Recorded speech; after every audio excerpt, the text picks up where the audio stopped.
In Activity 8, Growing Crystals, students discuss the process of crystallization and grow their own salt crystals.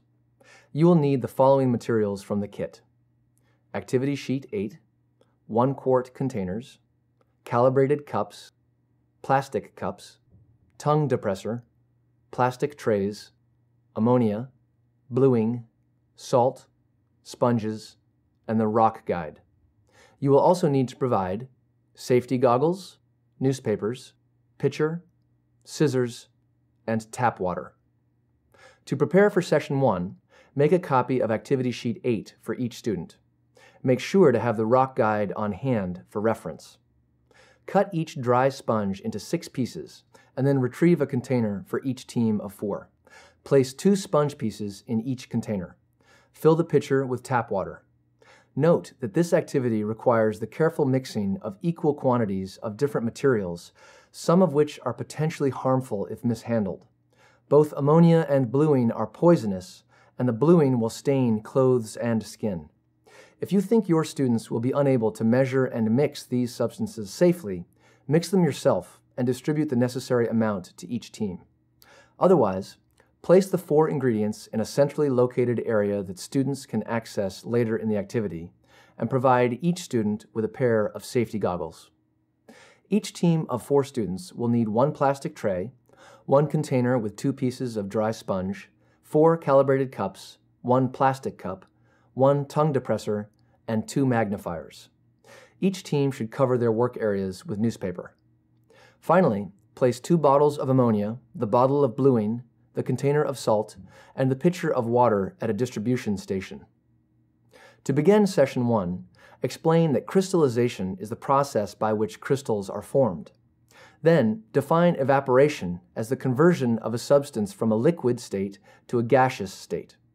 Inform students that in this activity, the liquid in their solutions will evaporate, leaving behind the solid particles. Remind the class that minerals usually exist in crystal form. Then, ask students if all of the crystals of a particular mineral have the same shape, then why are some crystals larger than others? Explain that the size of a crystal is determined by how fast it formed, and that the speed with which a crystal forms from molten material depends on the rate of temperature change. In other words, how fast the material cools. For example, rapid cooling produces smaller crystals, and slower cooling results in larger, better defined crystals. Help students understand that the speed with which a crystal forms from a solution depends on how quickly the liquid in the solution evaporates.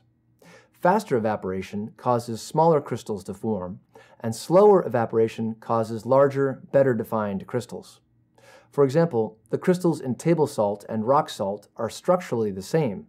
However, because table salt is made at a factory under controlled conditions, and rock salt forms slowly in nature, the sizes of the crystals in the 2 substances are notably different. Ask students, what shape are salt crystals? Students should recall from Activity 7 that salt crystals are cubic in shape. Next, distribute a copy of Activity Sheet 8 to each student. Then ask, what shape do you think your salt crystals will be after you dissolve and then recrystallize them in this activity? Encourage students to record their predictions on the activity sheets. Then, demonstrate for students how to make the solution. Pour 10 milliliters each of salt, bluing, ammonia, and tap water into a plastic cup. Make sure to use a calibrated cup to carefully measure each ingredient. Then, stir the solution with a tongue depressor until the salt is dissolved, and pour the solution onto the 2 sponges in the container. Explain to the class that the sponge soaks up the liquid and provides many places from which the liquid can evaporate, thereby increasing the rate of evaporation. Further explain that the ammonia also hastens evaporation of the liquid because it causes the particles of salt to recrystallize quickly around the tiny particles of powder in the bluing solution. Divide the class into groups of 4 and distribute the materials.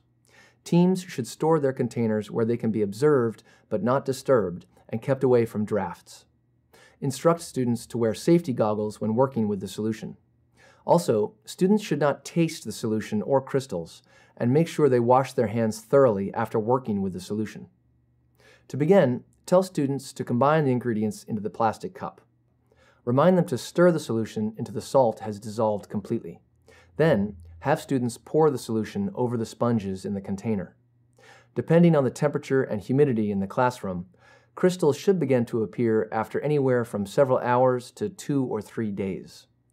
And for all the liquid to evaporate, it will take 2 to 10 days. To conclude Session 1, discard the tongue depressors and rinse out and air dry the calibrated cups, plastic cups, and plastic trays. Return the bottles of bluing and ammonia, the salt, and the clean cups and trays to the kit. To begin Session 2, have students observe the crystal formations with their magnifiers every day for the next few days and record their observations on Activity Sheet 8. Ask students, why do you think these salt crystals are so small? Remind the students of the role ammonia played in the crystallization process, that ammonia sped up the evaporation of the liquid from the solution, causing the crystals to form more quickly. Help students understand that when crystals form quickly, the crystals tend to be smaller than those that form more slowly. Inform the class that crystals are very delicate and can be easily disturbed. Even a window draft may disturb crystal growth, even though air circulation is important to evaporation. Finally, instruct the students to add to the list they have been keeping of the different ways that rocks and minerals are used and suggest that they continue to add specific examples under each category of use. To conclude Session 2, students should discard the sponges. Have them also rinse and dry the containers and return them, along with the magnifiers, to the kit. For science background, reinforcement activities, curriculum connections, and information about the Delta Science Reader, please consult your DSM Teacher's Guide.